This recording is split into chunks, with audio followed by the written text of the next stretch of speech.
So, what if I told you that one of the cornerstones of modern physics might be built on a simple, fundamental mistake? Today, we're going to unpack a really fascinating and, yeah, pretty provocative critique of Einstein's work. It all comes from a series of posts on a Japanese blog, and it's a perspective that's going to challenge us to rethink how we even model reality itself. The source material we're digging into comes from a blog series with a title that does not pull any punches. Draft, Mr. Einstein's Sabotage. Right off the bat, you know the author's making a pretty bold claim. Their whole deal is that a fundamental error, sort of an intellectual shortcut, was made over a century ago, and it's sent physics down the wrong road ever since. So, that raises the big question, right? What exactly is this mistake? Well, the author argues that a huge part of modern physics is built on a simple but really profound misunderstanding.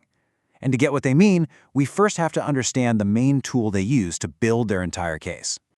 Okay, so the blogger's entire critique really hangs on one key philosophical idea that they come back to over and over and over again. It's a concept that draws a very sharp line between the world as it actually is and, well, our descriptions of it. This is the whole ballgame right here. The map is not the territory. It basically means that any model we create, doesn't matter if it's a street map or a complex scientific theory, it's just a representation of reality. It's not reality itself. And the author's big claim is that modern physicists have kind of forgotten this fundamental truth. Let's break this down a bit. On one hand, you've got the territory. That's the infinitely complex, objective world as it actually exists.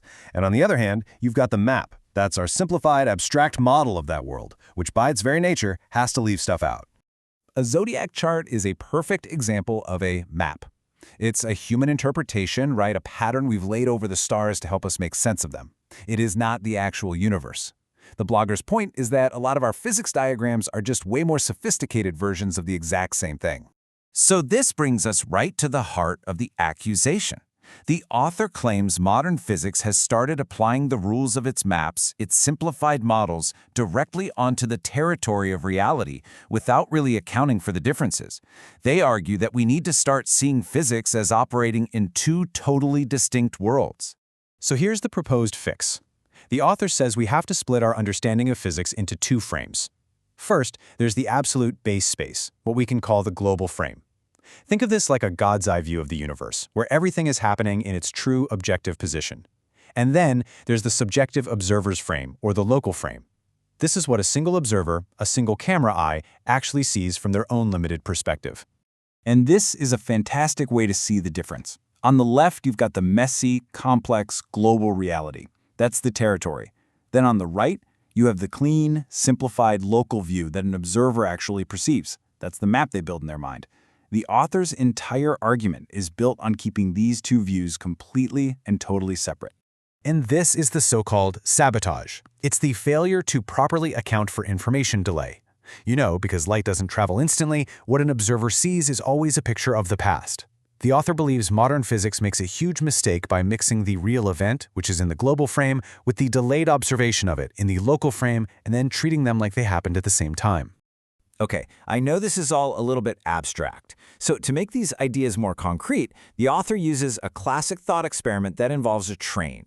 Let's walk through how their argument plays out here. So here's the setup. Picture yourself on a train. There's a light source on the floor, and it shoots a pulse of light straight up towards the ceiling. For the sake of simplicity, the author visualizes this as a little photon ball. Now, if you're on that train and you're moving along with it, what do you see? Well, from your point of view, the light just travels in a perfectly straight line from the floor to the ceiling. In your local frame of reference, everything seems completely normal, totally straightforward. But, and this is the big but, the author claims this is an illusion. You're being tricked by your limited perspective. See, in the absolute global space, the territory, the train is actually moving forward. And that means the pulse of light is not just traveling up, it's also traveling forward with the train. It's actually tracing a much longer, diagonal path through space. And according to the author, confusing these two different paths is the fundamental error sitting right at the heart of modern physics. All right, so after all of that, where does this leave us? What's the final verdict? If we actually follow the author's critique all the way, what kind of worldview does that even lead to? Well, it basically gives us a whole new playbook for doing physics. First, you have to always separate the map from the territory, the model from the raw reality. Second, that information delay we talked about, it's not an afterthought. It has to be built right into your model from the start. Third, you've got to be super strict about separating the math for the absolute global frame from the subjective local frame. And finally, if you want to find out where something really is in space, you have to start from the moment its light reaches your eye and work backward.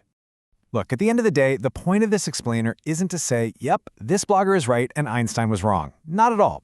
It's about engaging with a really fascinating intellectual challenge, one that forces us to ask some hard questions about the very nature of our scientific maps and just how accurately they can ever represent the territory of reality.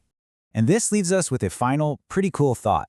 It's a great reminder that pretty much every major scientific leap in history has come from someone realizing the old map was flawed and then having the courage to venture out and start drawing a new one. Thanks for digging into this with me.